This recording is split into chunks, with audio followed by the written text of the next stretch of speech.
The Cartographer's Bloom. Alara lived within a city built on ash, its buildings sculpted from the gray residue of a forgotten volcano. She was a cartographer, but her maps were not of land. They charted the growth of moss on the city walls, each tiny green fractal a testament to life's stubborn persistence. Her tiny workshop, crammed with dried moss samples and intricately detailed charcoal sketches, overlooked the perpetually twilight plaza. Dust motes danced in the single shaft of light filtering through a cracked window.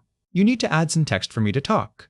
The annual Bloom Festival was approaching, a celebration where citizens attempted to cultivate a single flower within the harsh environment, a tradition many considered folly. Alara had tried for years, her tiny pots returning only barren soil. The frustration etched deep lines around her kind eyes. She would trace the patterns of the moss with her fingertips, feeling the texture, a silent conversation with the resilient plants, a constant reminder of her own failures. This year, the pressure felt heavier. Her grandfather, the city's most renowned cartographer, had always cultivated a magnificent bloom, a beacon of hope. Now illness kept him bedridden, his own maps gathering dust. You need to add some text for me to talk. One rainy afternoon, despair tightening her chest, Alara noticed a single drop clinging to a particularly vibrant patch of moss.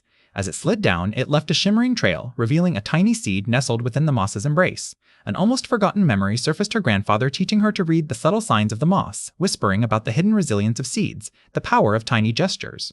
With trembling hands, Alara carefully transferred the seed to a small clay pot. She didn't force it, she simply provided the gentle care. She gave the moss a shaded spot, a small amount of water, and quiet observation. You need to add some text for me to talk. The Bloom Festival arrived. The plaza, a gray canvas dotted with wilted hopes. Alara, almost ashamed, kept her pot hidden. Then, a hand touched her arm. Her grandfather, frail but smiling, had been carried to the plaza. He pointed to her pot. A single, luminous blue flower had bloomed a color unseen in the city for generations. Its petals unfurled like a silent promise, reflecting the dim light with an ethereal glow. Alara looked at her grandfather, his eyes brimming with unshed tears, and a profound sense of peace settled over her. The blue bloom wasn't just a flower, it was a map of hope, charted by a cartographer's quiet persistence.